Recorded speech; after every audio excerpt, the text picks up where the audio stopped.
Well, hello there. Welcome to Women Around a Table Eating Food. We're Nick and Jen, therapist and writer, partners in crime, and lifelong best friends. Around here, WTF means what the food.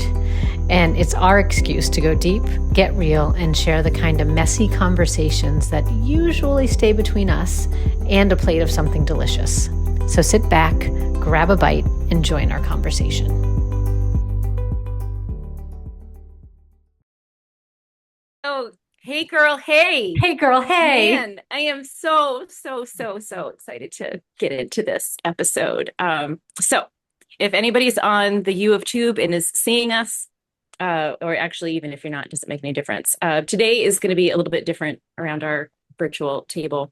Usually Nick and I are here and we're aiming all of our curiosity and all of our questions at other people. But today I'm kind of turning the mic on Nick, I suppose, and our amazing guest. And I'm giddy about it because I get to do the thing that I love that Nick had asked me to do about a month ago, which is tap into my inner Barbara Walters without making anybody cry, which I'm not going to do that to either of you because that would not be nice. And sit across from two women who have been coaching each other from opposite corners of the proverbial ring. So let me set this up.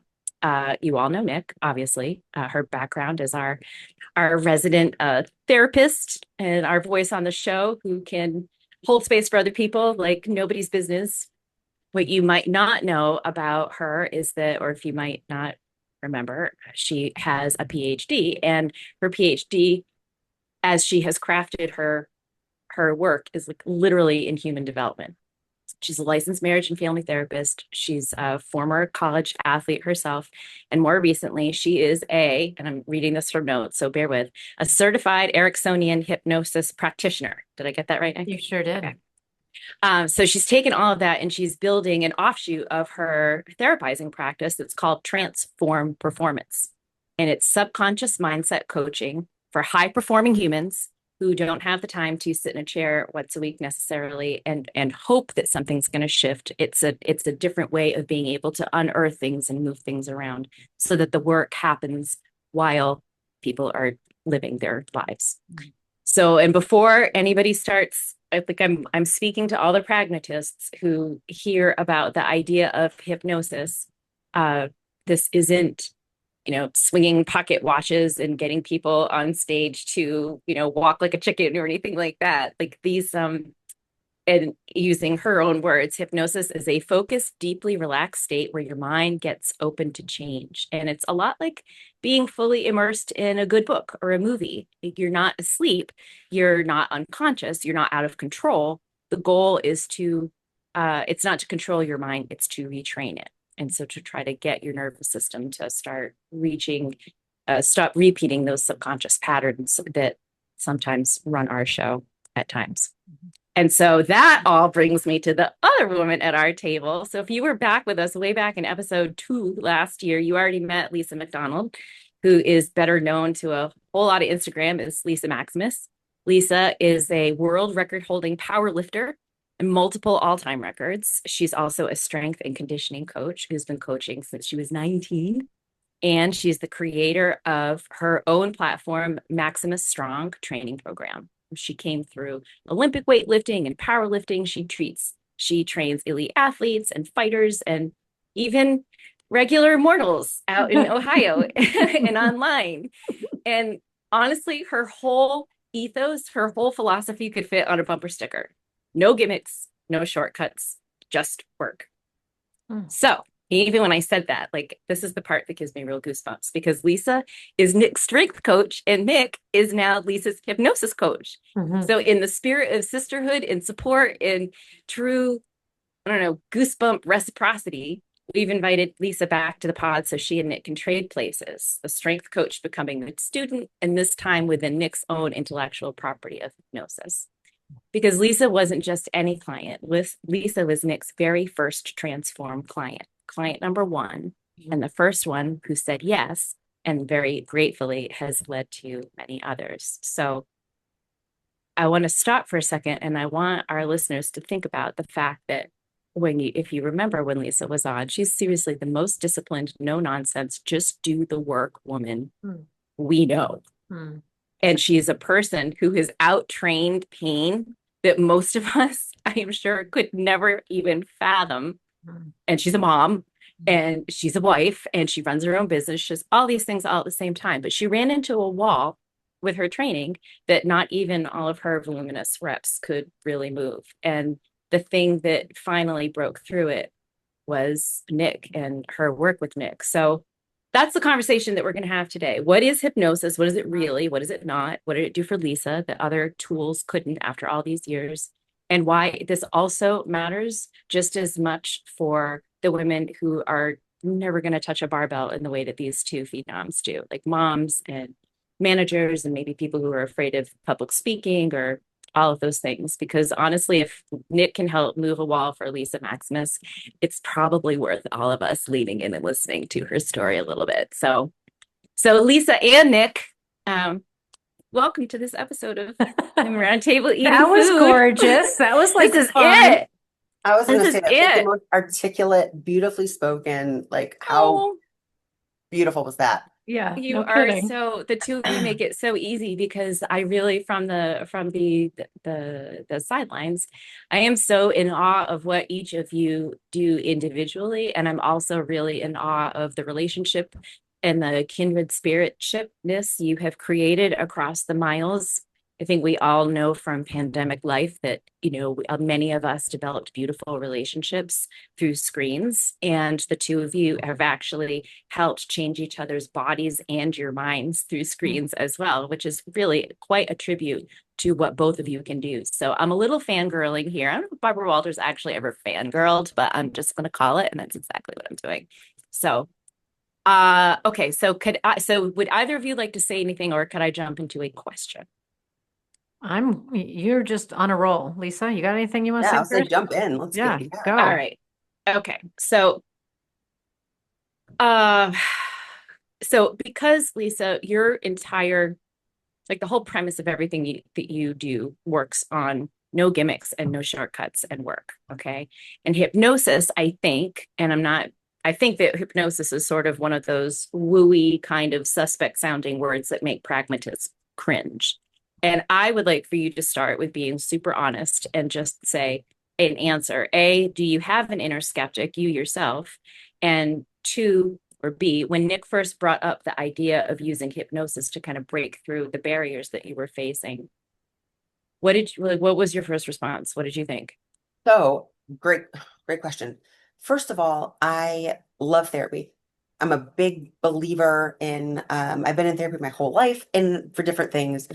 I suffer from OCD. I recently, over a couple of years ago, dove deep into it because I'd had enough. I didn't know it was OCD, but I had enough of what was going on. And I jumped into like exposure therapy.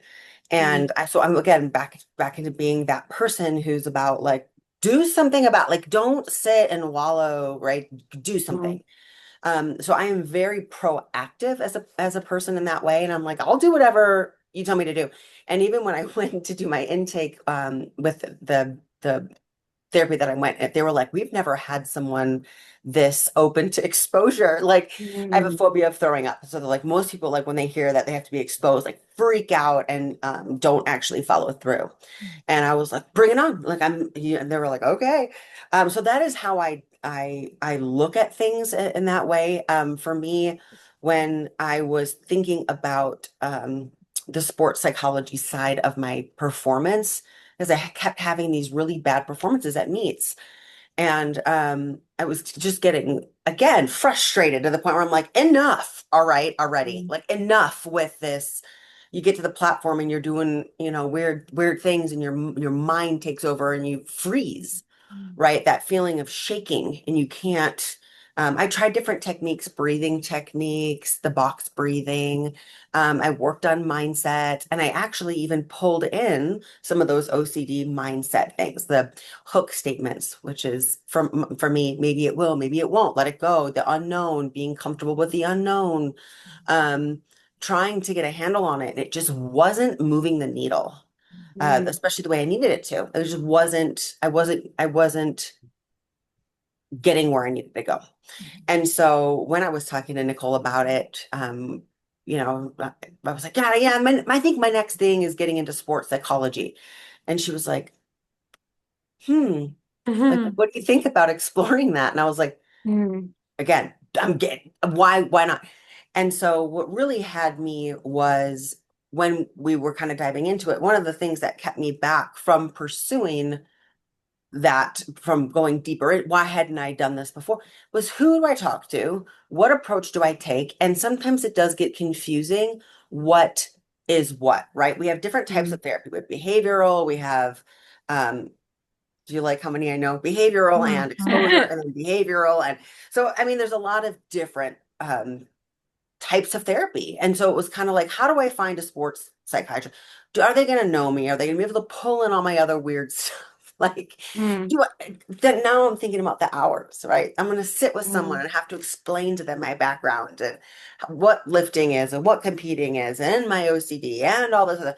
How many hours is that going to take? How much is that going to cost? How many, and now with all everything that I'm doing in my day, do I have time to do that? Do I have time to Mm. now sit into these sessions and here, an hour on Monday and then next Monday, and then finding the time to make these appointments and between my kids and school and all this other stuff. Can I do that?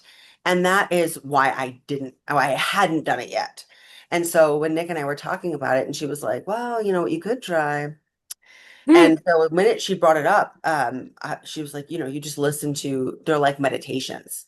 And Mm. so, it's hypnosis and it works with the subconscious mind, and I was a little bit like, is this gonna, is it, if it does something, then hell yeah. But like, it sounds so simple. Like how Mm. cool it sounds so simple. Like, let's give it a shot. Let's give it a go. And I probably didn't give it enough weight, right? Where I was just like, we'll see what happens. That's Um, ironic. you know what I mean? And so I was going into this meet. So I didn't really think much about it, to be completely honest with you. She sends me this recording. She's like, listen to this at night.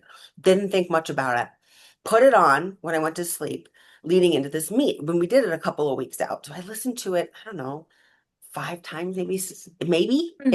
if that, like it wasn't, I just put it on at night. I fell asleep to it. So to be honest with you, I can't Mm. even tell you what was in it. Like I don't, she would start talking to me and I just fell asleep and woke up very rested. Didn't think much of it. So there I am at my competition and I always sleep terribly. I sleep terribly the night before weigh-ins because cutting weight is a whole thing. Then you weigh in and then you have the night before the meet. So really there's two big moments, if you will. Mm. The weigh-in is kind of a big deal because if you don't make weight, but the stress, the physical stress of weight cutting is blah. You don't feel good. You don't eat carbohydrates. You don't eat sodium. So your body is in a hyper state of fight or flight. Your heart can be kind of racy. And if you get overheated, it kind of induces this panic feeling and all this stuff. So if that's not fun, and then you make weigh-ins, which is so relieving, and then you get to eat and drink, and you're like, oh, your body is like getting into this rest mode, except for you compete the next day. So there's like all these nerves and the Mm. so you don't sleep and you get this tummy churn, everyone get this squeeze feeling. And then you're kind of hanging out, and then you realize, oh, I compete tomorrow, and you have that squeeze feeling. And so I'm used to that. I've been doing that for years. So after listening to these at night, I've been putting on the recordings, and I'm going into weigh-ins, and I'm sleeping. I'm like, that's weird. And I'm sitting there, my anxious mind. I'm like, am I getting sick? Like, Mm. am I okay? Because you were sleeping Ooh. so well, it was Why making am you I wonder what the sleeping? fuck was going on. My Okay. stomach's not squeezing. Like I'm not getting that shaky, like that anxious, sweaty feeling. And I'm like, and then I was like, do I do I want to lift? Do I even care about being here? Like, maybe I'm not even into lifting anymore. Maybe I don't even like this anymore. I'm like, maybe I don't Wow. even care. I'm like going through this whole thing of like, eh. Like I'm so calm that I'm like, something's wrong with me. Mm. And so I'm Mm. like, whatever. What will be, will be. Like, I'm gonna go to this meet. What will be, will be. I'll probably fuck something up, like I always do, kind of a thing. Whatever. Who Mm. cares? And I had this like very nonchalant, calm, slept well, kind of didn't like I was relaxed, but it was Mm. very foreign to me. Didn't at this point tie it to my subconscious work at all. Like I'm not even Mm. thinking about listening to the recordings.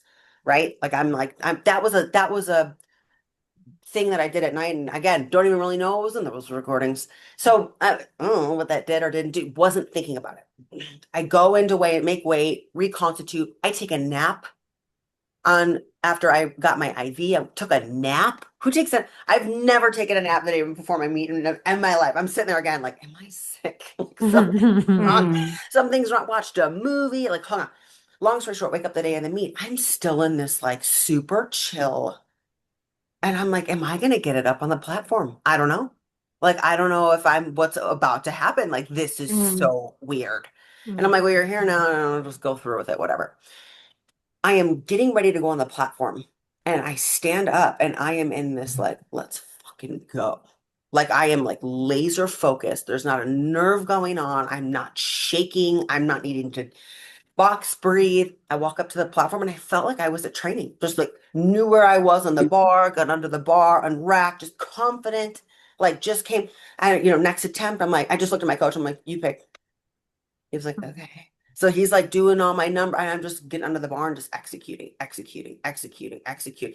I executed every single lift, every single thing, the whole time, like just nailed every single thing on the platform. Won the meet, best meet I ever had. And my coach looked at me and I was like, dude, I think it was the meditation. He was like, All of a no. And I'm sudden, like, dude, yeah. I don't know. He was like, I've never seen you like that. He's like, those are the best squats you've ever done, best benching you've ever done, like best. I like, I've never seen you execute like that. Like, what the heck? And I'm like, dude, I don't know, but that was awesome. Like, it was just this weird, quiet, calm sense of I knew exactly where I was. I knew, when you're just clear because there's nothing, there's no hyperventilation, there's no shaking, there's no freaking out. Like I knew what I needed to do. I knew how I needed to do it. And I just went and executed. And it was like all the nerves of being on a platform were gone. It was like being in training. It was like that, when you're rehearsing something, if you have a speech and you rehearse it in your own room and you just nail it, and then you get on a podium and all of a sudden everything goes white. It's like, or black, whichever direction you're going. It's that feeling of just being in it and present and not having all the other noise. It's like you eliminate all the other noise and you're in your room doing your thing. And it was just, so I went on from not winning a meet, not doing very well. Like I've had some lifting success, but like nowhere near my training stuff. I won that meet, came second at a massive meet after that, won the next meet after that. Like I've had the best meets I've ever had ever since I started working with Nicole. And before that, I'd never won big meets like that. So it opened this whole new chapter for my performance. And the only difference is performance, right? Like nothing changed in training. It was what I was able to unlock or unleash on the platform. Yeah. So before super long-winded. No, that's perfect. That's a perfect response. Before Nick, I asked Nick something. I wanted to know, like, when you started to think, oh my gosh, I think this is what I've been listening to at night. Did you go and listen? Did you listen to it during the daytime before you fell asleep so you could find out what the fuck she was saying? Funny you should say that. Yes, I did finally make it through a full episode. And it's funny because she had a cue about touching my belt. It was like when you start to feel, I can't remember the verbiage exactly, but it was like I put my hand on my belt to recenter my energy. And that's the last thing I do before stepping on the platform is I close my belt. So I don't have a choice. So when I didn't know she was saying that, I didn't have a choice to use that cue. I don't know if you know that. I did not know that part. Yeah. So before I walk on the platform, the last thing is the belt. So interesting that was the cue because whether or not I wanted to touch the belt, I touched the belt anyway. I had to. But after knowing that cue, I did notice that I started to touch and grab and hold the belt. And whether that was conscious or subconscious, I don't know. Because now I'm consciously doing it, if that makes sense. Yeah. I think that I was subconsciously doing it prior. And so that helped a lot. And then so that definitely was the thing. And the other thing she said to me, which she said verbally to me, but this wasn't in the meditation, was she wanted me to channel my feminine. which I thought was Mm. very, very, very insightful and very interesting. And this Mm, might be, I might be jumping the gun on some of the things we want to talk about, but mm, lifting is very masculine. Mm. Channeling that like is like very masculine. That maxing out max weight is very, aggression. Everyone always talks about get aggressive, be aggressive, aggressive, tight, hard, raw, like blood, mhm, sweat, tears. She was like, you might need to channel your feminine. And I had never Mm. thought about it, mm, right? I've never thought about that balance. I have three sons. I'm married to a very masculine man. mhm, And a power lifter. So I am surrounded by testosterone and masculinity, and I Mm. do not have a lot of femininity in my life. I could definitely benefit from that. Um, Close with my mom, but like that's the only feminine energy I really get in that way. So I thought it was really interesting because of that calming. mhm, I needed that. Mm. I think I needed that balance, that yin yang. Like I needed, because we all get caught in this like hoorah, hoorah. And it's interesting that in a sport, in a strength sport, in a masculine strength sport, that it was balancing this feminine side. mm. Yeah. And Mm. the other thing, Nick, I don't know if I told you this, but I also started caring more about my appearance on meet day. Hmm. Like Huh. I was more into making sure that my hair was cute and I had makeup on and like wearing a little Nice. color rouge. Like I had like a little bit more of like, is she cute? A Like, look. and I think it actually helped me to not focus Mm, so much on the lifting, mm, mhm. right? It helped Yeah. me not hyper focus so much on the thing. I was more like also like me. Like Yeah. Lisa, what does Lisa look like? Like what's happening with the hair? Like it almost helped me Yeah. not hyper focus on something too. It brought again this balance back into Mm, so it was a really interesting wow. That's whole yin yangy woo woo, which I love. yeah. We I love the need will. it. I Hmm. need the woo, dude. We Hmm. all need it. We all need Hmm. it. Hmm. It Yeah. was really lovely watching Nick's face while you were talking because for those who are just listening, like there were just acknowledging head nods and Mhm. smiles and just a knowingness that like yeah this is happening that Mhm. Nick, I want you to jump in here and you can either take this from, what made it so special that Lisa was your first transform client to definitely address the fact that you were able to give the cue to maybe balance more feminine and Mhm. masculine and why did that come up for Yeah. you and just even just talk about the sense of pride that you have in your I'm so girl, like proud of doing you. this. It's like a baby's growing up moment. Yeah, there's so much in what you said.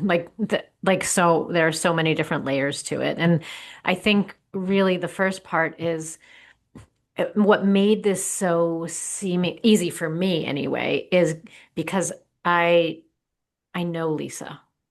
I know how she works. I know how she functions. I've gotten to know what are kind of the limiting narratives that she has that kind of are running behind the scenes that are just programming.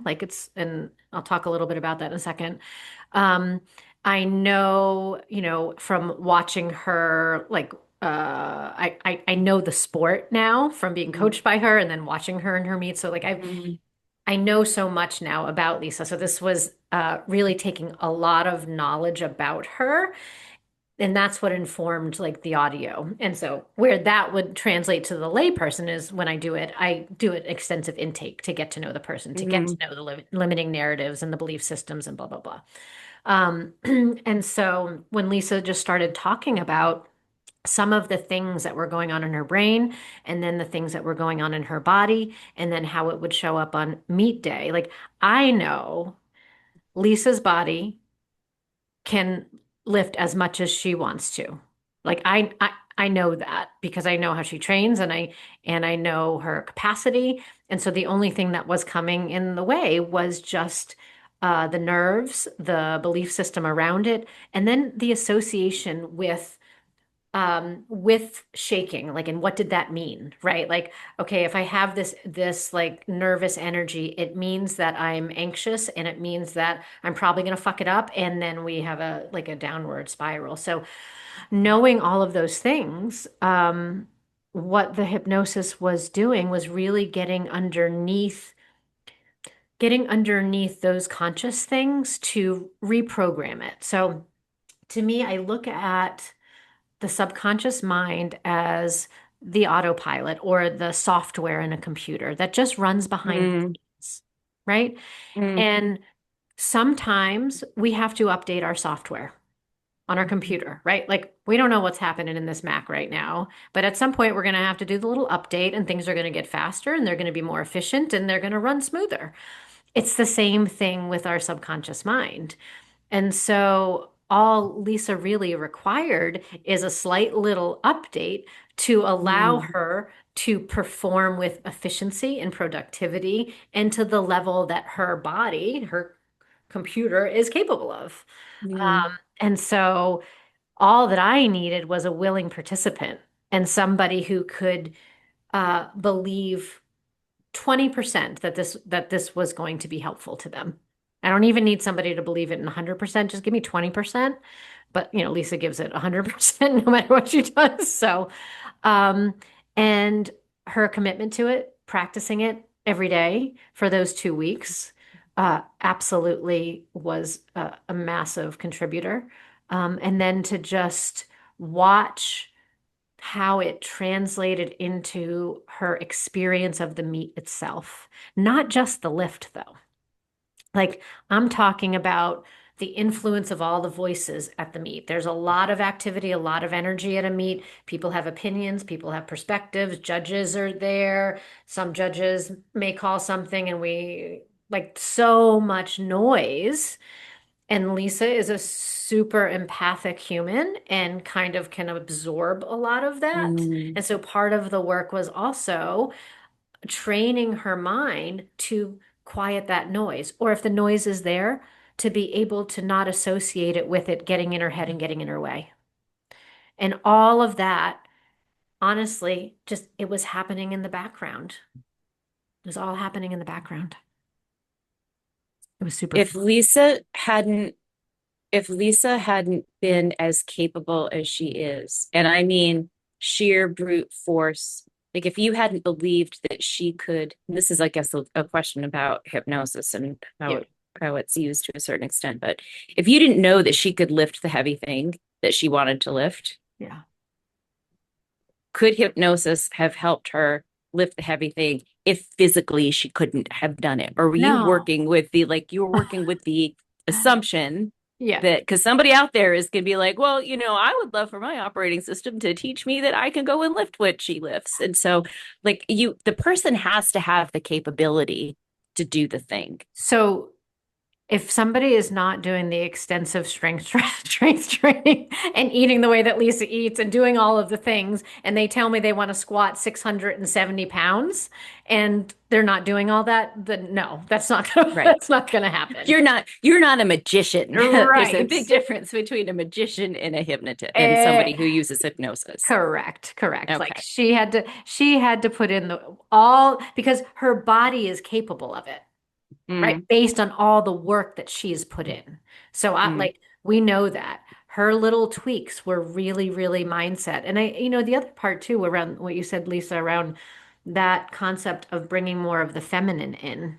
mm, Part of the reason I wanted her to do that is because she was expending so much energy in that masculine place of adrenaline and she was dumping energy here and there. So by the time she got to the platform, she had dumped it all through all this adrenaline and it's like, mm, I'm gonna fucking rip this off the ground. And the mm, truth is, why I wanted her to channel the feminine is because the feminine energy flows. The feminine energy moves and adapts. mm, Like the feminine energy is powerful beyond measure, but also stands strong and is calm and lets things move in a particular way. I didn't want her to waste her energy on feeling like she had to like fucking grunt and groan and like throw mm, shit. I'm gonna add to that because I think that's a really great I'm gonna add two things Yeah. with what you were saying, Jen, with someone when she was talking about capacity, right? Where it's like you can't just hypnotize someone into doing something not physically capable of.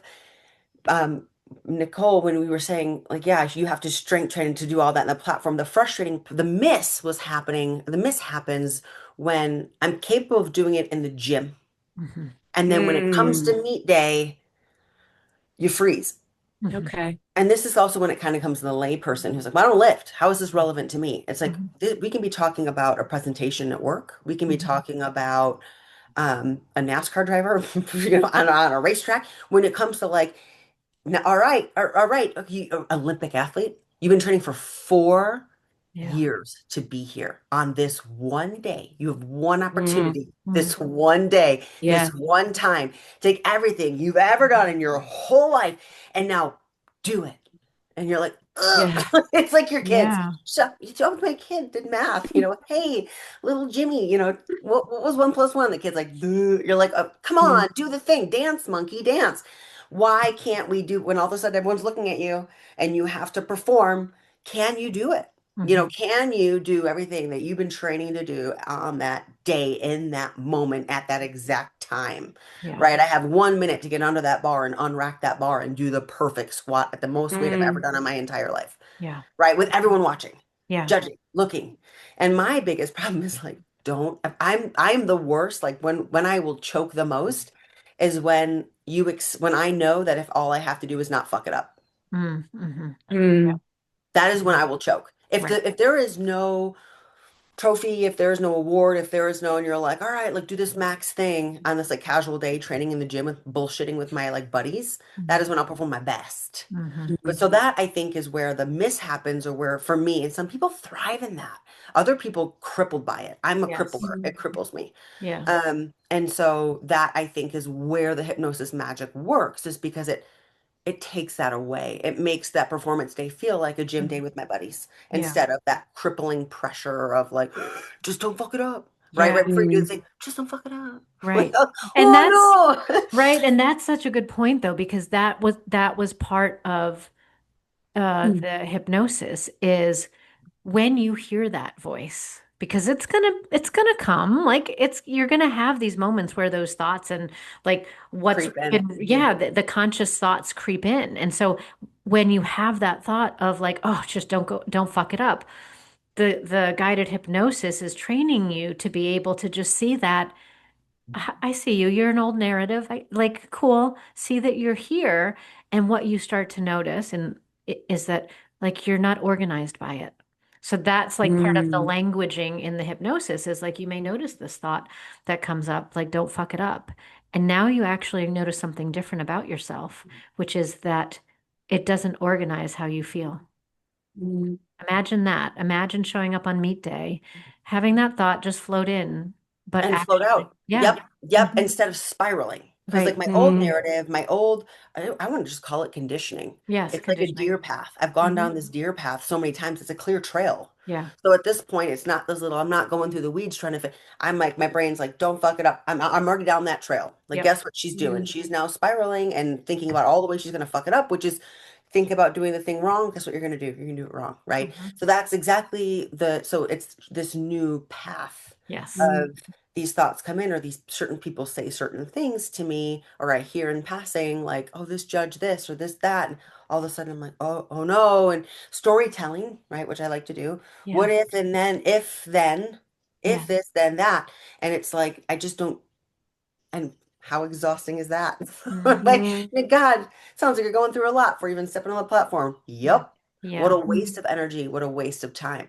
And Yeah. so that's that strong tree, deep rooted strength, calm tree. Like I Mhm. think you use that was like Yeah. this, that back to that feminine energy where it Hmm. flows, but it's rooted and strong. Hmm. That is where I feel like for me, Yeah. that is where I flow, mm, Yep. right? That is Hmm. where I have the freedom to flow. And I Hmm. know that I'm strong and I'm not, and it's unwavering strength. Hmm. And so that calms me down. I can think and breathe and feel. Hmm. And so that is like just everything for performance. And again, back to not just performance and lifting. It's like that's the stuff that helps me with exam. I'm in school, exams. So Mhm. parenting, like it's like Mm. all these different avenues in life Mhm. where, you have those feelings. I mean, it flows into a bunch of different places. Mm.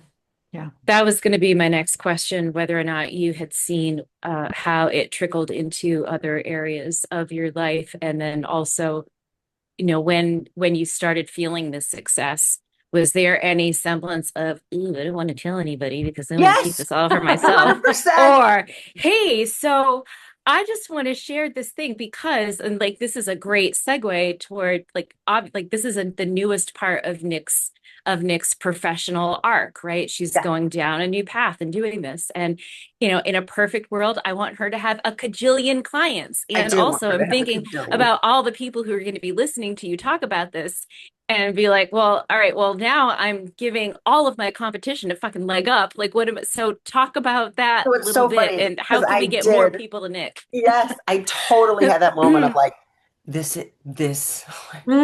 magic. How is just this magic? How does no one know this magic? And I actually started asking people, I'm like, do you see a sports? And people will say, yes, I do talk to a sports therapist. I'm like, okay. And I back off. Like, But there's, bye. I'm yeah, not I'm telling like, you anymore. right. I'm like, okay, well, if you've got that handled, but part of me is like, you don't know what I know. Like there's a whole nother like, and Yeah. I think that because the way that they were even behaving when they were like, yeah, I talked to a sports therapist. I'm like, what kind of sports therapist are you seeing? Because they were spiraling. And I was Yeah. like, I just wanted to hug them. You know what I mean? Like, because I Mm, know I've been there. And here's the thing for me with competition. Um, Someone else failing does not make my success better. Mm. mm, Yeah. Period. So when I'm at meets, and one thing I love about powerlifting is I feel like we do have a really cool community of people. I have never to this day been to a meet where people aren't cheering for each other. Yeah. Like when someone's mm, going for that max effort lift, every single freaking person, every competitor, whether you're competing with that person directly or not, Yeah. is like, let's go. Like, because we all know how hard that lift is, right? We all know. yeah. And so for me, I am only as like, there's, I want to beat the best that there is. Mhm. Like, and so that's, I want everyone to be at their best and then beat that. That's what being the best is, Mhm. right? Not like winning because someone fell and broke their ankle. Like that's not winning. So Mhm. it's always, I want everyone to shine their brightest, right? Mhm. Like, and if I can outdo them, cool. If I can't, like, I just have more work to do. That's Mm, beautiful, you Mhm. know? And so that's my mindset with it. And so I would love to help anybody out there who, I want everyone to do their best. And plus, I like, genuinely love everyone that Yeah. I train with or compete with. I think that they're all such amazing freaking humans. And I look at what I'm doing and I'm looking at what they're doing and I'm like, do you know how hard they have to work to be there? Yeah. Holy shit. yeah. Yeah. Yeah. And it's like if it's your mindset holding you back, like, I would absolutely give anybody. But there is a little piece of me who was like, everybody else know. But I actually have turned almost everyone that I know into talking to Nicole about Yeah. Yeah. this. Like I'm Mhm. like you and she's got a couple of people she's seeing that I work with. Mhm. And the ones that she hasn't spoken to yet are like I'm getting them there. Like I'm like you Mhm. you have to call Nicole. You have to call her. And so it's again the biggest benefit, the biggest reason why it's so brilliant is because of the time. Mhm. So many of us lack time, Mhm. right? Mm, And so it's because it doesn't take a lot of time. You do this intake, right, where she spends time getting to know you and what you need, Mhm. and you have this recording, and it's something that you get to do every day passively. It's this Yeah. passive mm, thing that gives you so much, right? It's giving you so much. The change in energy, the change. I trained, if I were to tell you how many hours, I won't even do it because it'll make you sick. How many hours I Mhm. spend in the gym? I think the word you're looking for is feel guilty and shitty and No, shameful, but no. I mean, it's I so digress. much time. It is so much energy. It is so much. Of I course. mean, my kids call me, at night. I mean, mind you, I'm sitting here making it sound super dramatic. It's 2 nights a week that I train late. Okay. So it's other than that, I'm in my kids' room for, all night, almost every night. So, but that, Mom, where are, I want you to come home. But that's time, right? It's Mhm. from Yeah. family, that's time from friends, how many things I've said no to, events that are out and, going out and, eating a certain way and sleeping a certain way, blah, blah, blah, right? Time, energy that Mm, I've devoted to this sport Yeah. to go to to do it, to do the thing on the platform. and not do what I'm capable of doing Yeah. because of Yeah. my mental state. Like Yeah. I'm making it sound like it's a small deal. It's a really big deal. But my point is that no one talks about it. Mm. Why did it take me this long to start addressing it? Hmm. I Yeah. could have been firing on all cylinders 3 years ago, Mm. Mm. right? And how Yeah. many more amazing meets and how many more times if I would have driven this better mindset pathway, I'd be further along now than I am. And Hmm. I'm pretty darn far along. Yeah. And so I think that this is a key that doesn't quite, it's kind of one of those things where we know you have to train hard. We know you have to have your nutrition on board. And then we talk about recovery, and we're Mhm. learning more and more about that. We know we have red light, and we have ice baths, and we have saunas, and recovery walking, and massage therapy. And okay, we're understanding that. What about mindset? What Mm. about performance? How do you perform? I mean, even for me, we talk about cutting weight. Well, cutting weight is a big deal. And who's directing your weight cuts? And are they a strength person or are they an Lisa, what aesthetic does that person? mean? I want to just So interrupt you. When you say yes. that, what does So cutting weight mean? when you're a power lifter or anyone in a weight class sport, wrestling, strongman has certain Boxing, categories. things Yep, like that. yep. Yeah. You have to be a certain body weight on performance day. And Mhm. so there's a point when you're starting a competing or you're starting a sport where, that's kind of here nor there. As you get further into it, though, if you want to start winning, you have to compete against what you're competing against. And so if everyone around you's cutting and you're not, there's a competitive advantage there, right? So Mhm. you have to learn how to do the thing to be competitive in it. So if everyone else is cutting and you're not, like, you got to learn how to do it Mm. because everyone else is. Mm. And And that so means losing weight, like or the yes, like or gain, or so depending on, so that's kind of loaded. So it's if I'm competing in the 132 weight class or the 123 weight class, and let's just use the 123-pound weight class. I was there for a long time. I was walking around at 132 pounds, so I do a 10-pound cut. And so if wow. everyone's doing that, if everyone's walking around at 132 pounds, but I'm walking around at 125 pounds, I'm only cutting 2 or 3 pounds to get to my weight class. Mm. Everyone else is walking around with what, 8 to 10 pounds more muscle mass than I have, Mhm. or Okay. mass. Mass moves mass to a certain degree, right? So it's this disadvantage for me to be light in my weight class, Mhm. Right. right? Okay. You want to be filling out your weight class and then cut to the Okay. weight on meet day because that's what everyone else is doing, Mm. right? And so when there's certain sports, like let's call say jujitsu, like fighting sports, where you have to Right. weigh it in and then step on the mat, Mhm. right? So they normally don't cut. Or if they do cut, you have to be very careful because if you're too depleted and you get off the scale and you got to fight and you can't reconstitute and you're dehydrated and you're underfueled, you Yeah. won't last. Mm. So that's back to there's a skill. There's a skill and there's a Mhm. technique to cutting, reconstituting. If you cut, how do you cut? Is it water? Is it weight? Some people think they're trying to lose weight and they start like depleting calories 2 or 3 weeks out of their competition. And so they're now like in this catabolic state and they can't, they feel weak. And so you get on the Mm. platform because you just can't reconstitute true weight loss. Mm. You can reconstitute water weight loss. So we talk about water Okay. manipulation. Now they're talking about carbs and sodium and how to manipulate weight, Mm. and then how to do it smart so you don't feel depleted on the platform. So it's a skill that you have to Yeah. learn.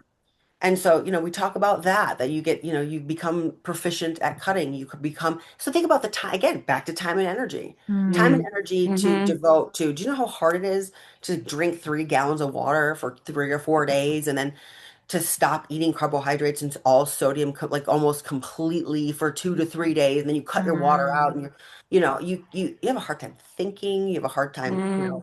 functioning. It's hard. And then again, to do all this and to train all those hours and to do all that and to fly somewhere and to book a hotel and to have your handlers, because a lot of times you have to bring your coach with you or people to help you at the sport, and you get to the meet and you've done all this stuff Tough. And to Yeah. then your to, mind to is all then not, yeah. ah Yeah.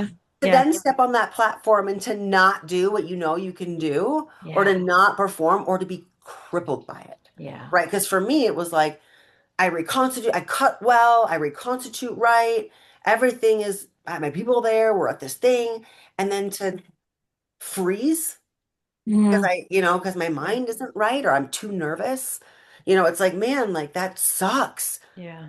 And that I was feeling so like quitting. I'm like, I quit powerlifting so many as an ongoing joke to my coach and I've quit powerlifting so many times, and it's sort of those things where because it's so to put all that into one day and then to fall short is Yeah. just so defeating. Yeah. Especially when it's like not a strength issue. It's not a, it's just your mind. Because I did a couple of meets where I'd fly out, I would do all these really big stage, like these really big meets, Mm. and I would fall short. And then I would come home, and I used to get a lot of flack for this. I'd come home and I would do a local meet Mm. where like I would do it like my coach puts on meets for the USPA and he would be like, just jump, you're prepped, you're primed, just you didn't do as well as you wanted to do at this other meet with the big, the big stage. Why don't you just jump into this meet? And I'd be Mm. like, all right, fine. Like, because I wasn't sore because I didn't max out because I wasn't able to get to that weight on the platform and blah, blah, blah, blah.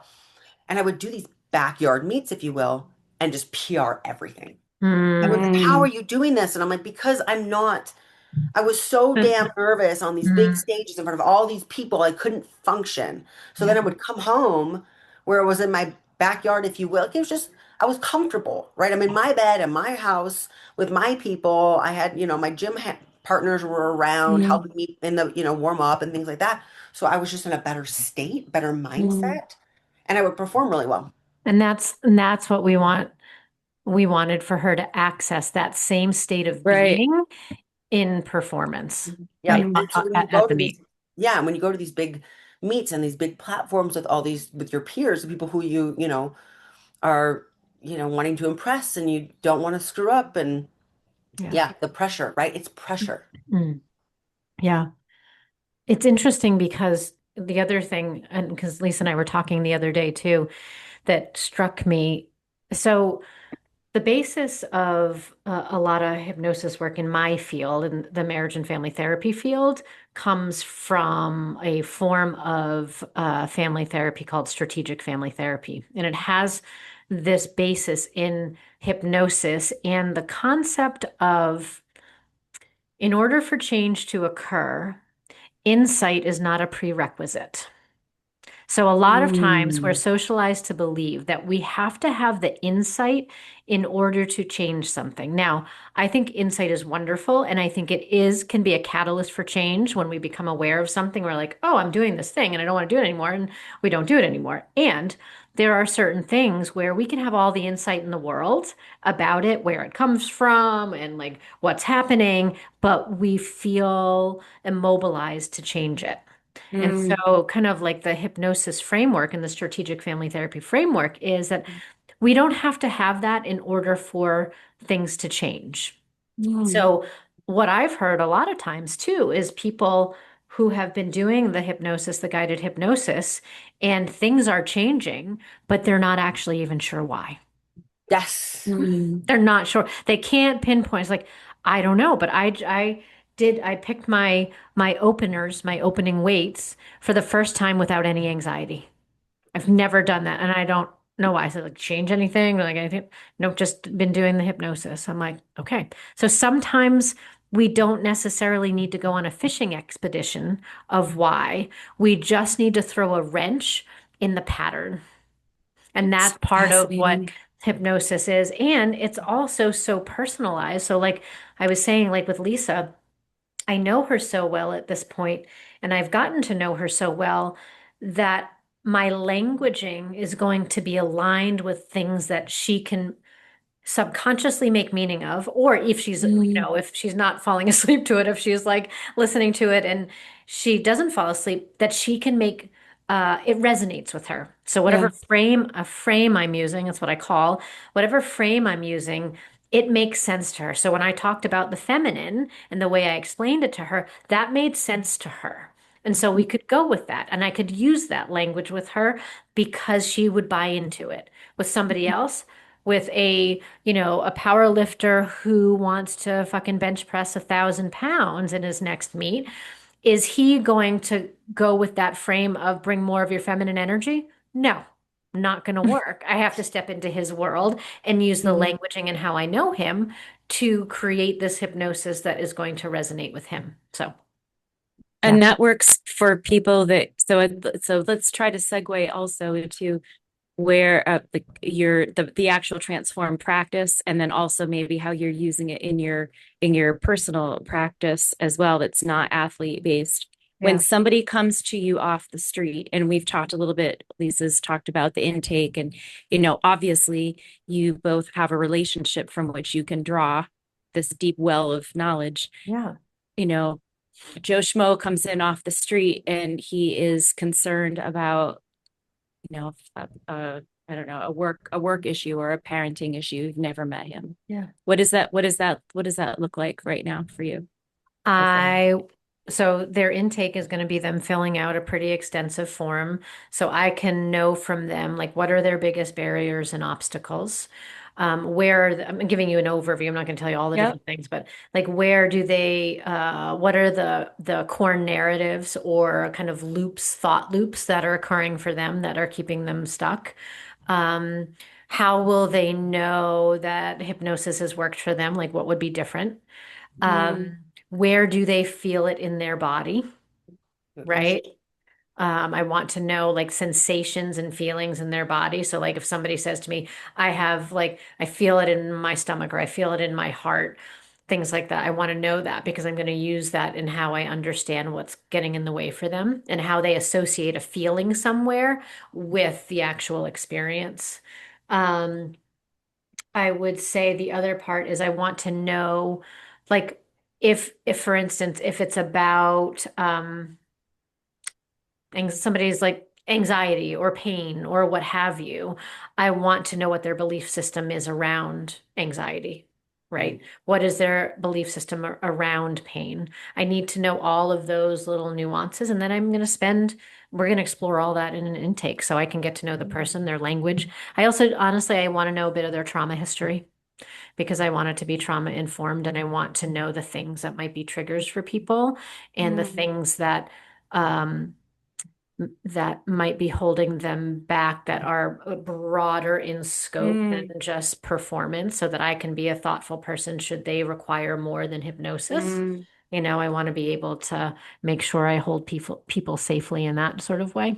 Is that an actual question on the intake? Like Yes. you'll ask, yeah, that's brilliant. Mhm. That makes so much sense. Yeah. That And makes so much honestly, sense.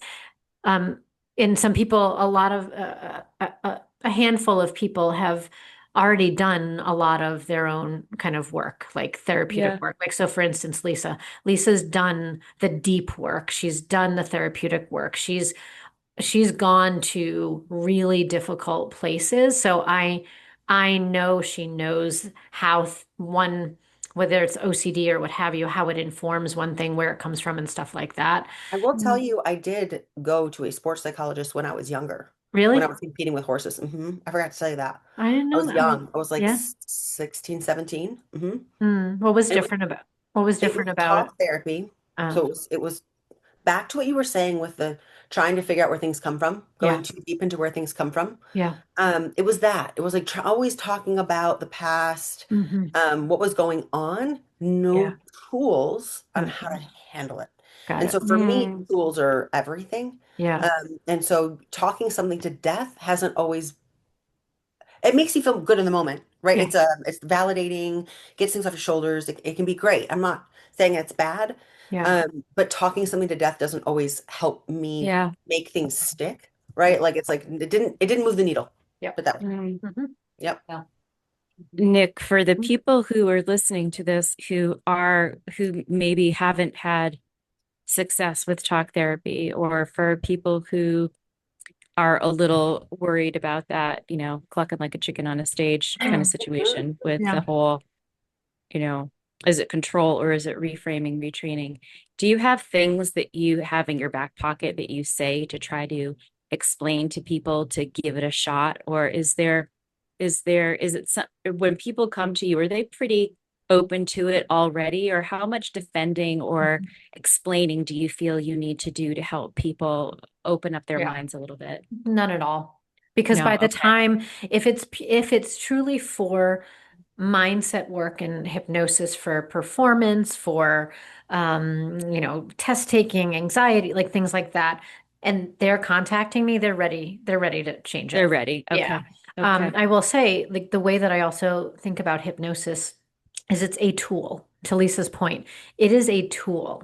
Yeah. It is not the end all be all, but it is a tool to help you get to that next level. And so I use it in my therapy as well. So, like, I Hmm. do talk therapy and I also use hypnosis in that to be able to augment the work that we're doing. So, Hmm. to me, it can be an adjunct to, the type of therapy that I do. It can be, you can do full sessions, you can do hypnotherapy, right? Like, Mm. and where full sessions are actually guiding the client through a therapy session while they are in a hypnotic state. And so there are just so many ways that you can use this from a therapeutic perspective, from a performance perspective, from an anxiety perspective, from a chronic stress perspective, pain management, sleep, you name it, it can be used as a tool to kind of address all of that. Mm. Yeah, we actually, to add on to that, Yeah. I have a hard time sleeping post meet from all the adrenaline, the central nervous system. Your body is, think about it like your body's vibrating, right? Where you're just like you were performing at this high level and your body, this is literally your body feels like it's vibrating, brain Mhm. system. Um, and I can never sleep. So Nick was like, all right, we're making you a post meet, post heavy training day. Mhm. Mm. One, to help your central nervous system calm down so you can fall asleep. Mhm. And I've used it after meets. Brilliant. It's Mhm. brilliant. It helps a ton. Again, don't really know what it says because I fall, I fall asleep. Mm. But I had a training day the other day on a Wednesday where I benched heavy, which normally doesn't do that to me. So I was a little, didn't really know what was going on. I also suffer from anxiety. So I'm like, it's just anxiety, whatever. And I'm sitting there rolling, tossing, turning, rolling, tossing, turning, rolling. I'm like 11, 11:15, 11:30, 11:45, mid. I'm like, all right, what do I need a tool, right? Like, all right, we gotta, and I was like, oh yeah, my CNS down regulation. It took me a minute to remember I had that. Mhm. Because it was like post meet and it was like, oh yeah, also post training day. Put it Mhm. on. I was out in 5 minutes. Mm. So it's just like, Yeah. it's this stuff that we have these patterns and these ways that are ingrained into our body and these it's one thought that triggers another thought. It's just a cascade Yeah. and we go into these pre-written scripts and these pre um it's an automatic thing. And so Yeah. what I the way that the hypnosis has worked for me is it just interrupts that. Mhm. It Mm. interrupts that cascading effect of if this, then that. Because Yeah. Mm. the minute I have this one thought, then this one follows, this one comes after that, and then we're right back into that the same pattern, these Yeah. Mm. pattern. And to interrupt those patterns is, you know, really difficult, but not when I started using the subconscious, like just being able to Sure. interrupt those, it interrupted all those old, ugly, patterns that don't serve me anymore. Yeah. We Yeah. needed to evolve. We needed to update the system, as Yeah, Nick and was I saying think earlier. like that's the other part too, is that I believe in people's inherent wisdom and strength and things like that. And if they consciously knew when they're coming to me, if they consciously knew how to change it, I trust that they would. Mhm. So when they're showing up and they're just like, I just have no freaking idea what to do with this, like I trust that. Like they don't, or they would change it. And so what a hypnosis also does is it opens the person up to alternative ways of experiencing something that they don't have access to in their conscious mind. Mm. Right? So it's just to me, it's like I think of it like as a possibility seed. Like what else is possible for that Mm. person that they are not aware of consciously? And so that's what we're trying to do is we're trying to plant those seeds and water those seeds because I mean, you can look at, all of the literature and the research and things like that about how much like the subconscious mind really is the thing that operates our habits, our perpetual ingrained behaviors and things like that. It's kind of like how our nervous system functions. Like our breathing is like automatic, right? There's a lot that goes Right. into it, but it's just automatic and it runs on its own. So, Right. yeah. I know that we are quickly approaching time. I want two things. Nick, first, I want you to say something to Lisa where you have her, as Aaron would say, underdivided attention Underdivided. about what this process has been like for you and what makes her the poster child that she's been. Okay. Shine So on her. this is the thing had said this to her, I don't even know, a couple months ago. And um she was doing a testimonial for me, like a love. And Mm. and she gets on this video testimonial. And she's just like, yeah, I'm a mom and I'm a like nursing student and wife, blah, blah, blah. And like, this is how hypnosis has helped me.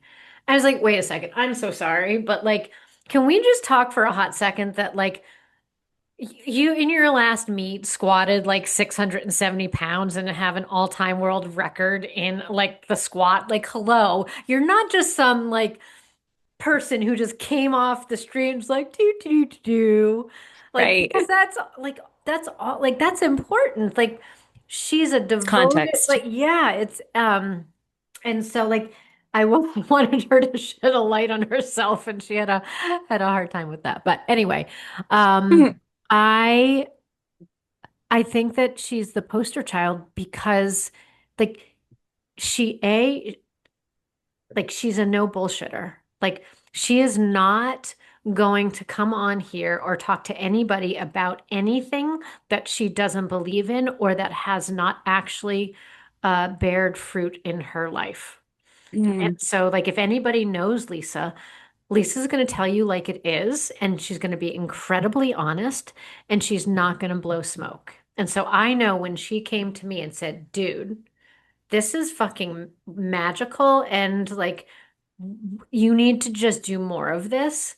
mm. It wasn't like just somebody saying to me, hey, you're pretty good at this. You're a good therapist. Like, why don't you do X, Y, and Z? It was like, oh, the queen has spoken. And now I really actually like I need to take this in because like Yeah, she's not gonna say that unless she really yeah. means it.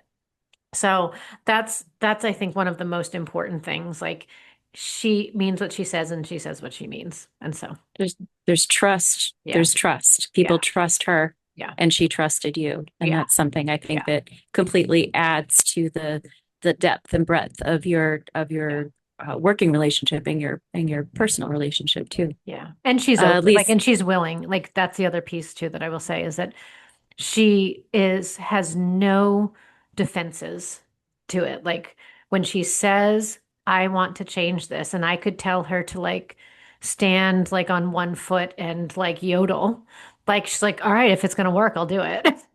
So, yeah, like, that's the other part. yeah.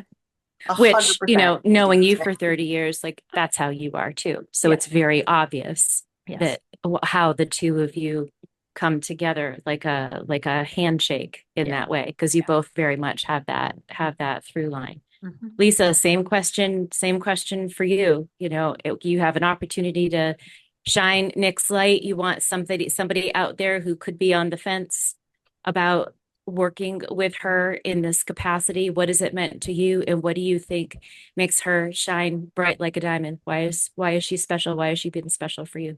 Oh God, this will make me cry. So honestly, like it's one of those things where I've done a ton of therapy my whole life. I'm like she said, very, very willing and open to anything and trying anything. Um, and I cannot tell you how many things I have tried and how many people I have spoken to, and I have access as well to those things. That my husband's, was a professional fighter. He was a professional athlete. He knows a lot of this stuff. He's worked with some of the best people in the world.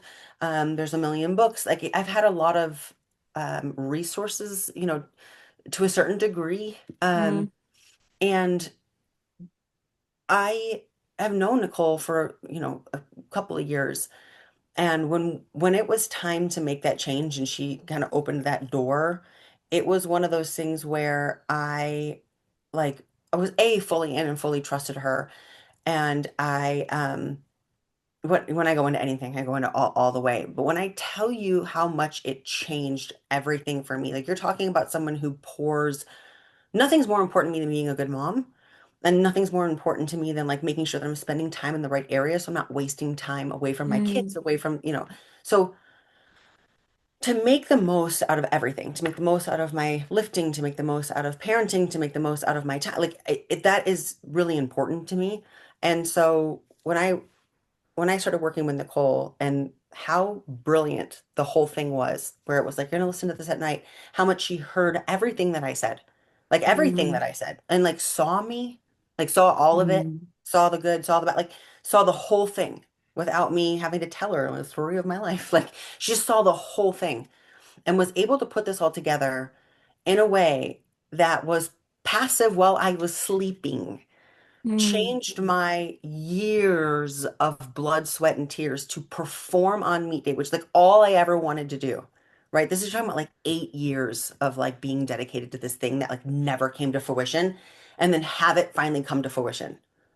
So it like not only was like that, again, those years and years and years and years and years in time of dedication to also now making this thing that I spent away from my kids and away from my husband and away from my health, like to make that all come to, mm. because I also can't do this for years and years and years either. Like there's a time limit on this Sure. stuff. I'm getting older. Like, so it's like it needs to come or to fruition or it's not going to, and you're Yeah. done. So to have her in my life and to have met her, to make this so easy and so seamless and so successful, like it is life changing. Mm. And unfortunately for Nicole, now I'm like, yo, can you, what about like, What about this? What what about about that? parenting? What about sleeping? What about making one for my kids so they go to sleep? What about my husband? What about my Right. friend? I'm like, how about my mom? And what about her husband? And what about every, like, I'm like, who else can we put, can I put Yeah. into your, I'm like, have you Yeah. ever thought about just making a meditation for every single issue you have in your whole life? Like, and just fixing all of your issues? Right. I can't tell you the number of times that now knowing that this is part of her own toolbox. Oh, you have no idea. Like I Have wanna you like done I them? Have wanna you done it? no, I'm not going to yet. be creating her one. We're on the I'm so precipice of excited that. for you. Yeah. I'm so I excited for you. can't.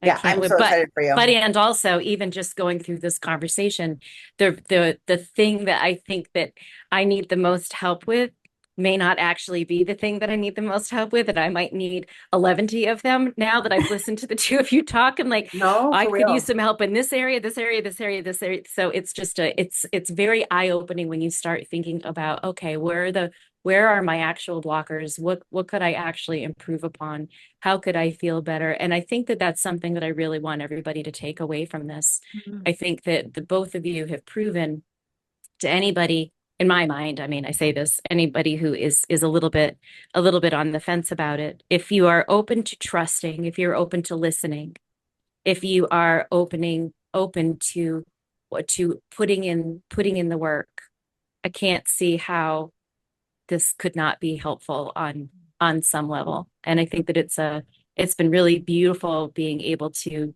think about how the reciprocity in your relationship has been able to feed. You've each been able to feed one another, right? Like we talked last time about everything, Lisa, that you had helped Nick with over the last handful of years and help her grow and change her health and transform her body and her everything that she is doing with all of her strength work. And the two of you get to be strong together. It's Oh, it's iron and so, it's mind, right? yeah, Like it's and both, you know, this yeah. is Mhm. It's an I know honor and a privilege. we didn't really talk about food in this episode. We already know that you're the burger queen, that you love chocolate chip cookies. We already know all about the, you know, all the things. So I feel sad for listeners who may be tuned in to listen a little bit about food, but I think that I'm this is eating. so rich. How's You're that? eating, and I had a green drink, so there we go. And Lisa, you've been sipping something this whole Yeah, time too. I'm a coffee. I'm a coffee. Still Oh, in my that's Ah, right. Because coffee. girl. It's what time early. is it? It's Oh, only that's right. 11. Yeah, we're 2 Oh, hours behind right, you guys, I think. Are right. you an hour or 2 hours? Where'd you get that tumbler? It's Isn't this like, cute? I had a client that made this for me. oh, Um, yeah, I it's a feel like Put I it Yeti. in the need one of work. those. Yeah, you can Oh, customize them. Oh, Isn't that cute? fabulous. Yeah, So for folks who aren't seeing, it looks like, is it a Yeti? it's a That they Yeti. put. Yep. So it's a yeah. Yeti Yeah. and It's like my It has logo Lisa's and logo and her yeah, name, and then it says yeah. put in the Put it work in on the work. back side of it. Cute. That's I know. awesome. I love It's a that. really Sweet. good gift. Like, what a great gift idea. It Yeah. is. That's a Yeah. It fantastic is. gift idea. Yeah. Cool. All right. So is that a wrap? Oh, I think facilitator Barbara I Walters. think Like, that's a wrap, everyone. We have yeah. had two outstanding women share their growth experiences, and I, for I one, just am really thrilled. can't say enough about if you have to do it.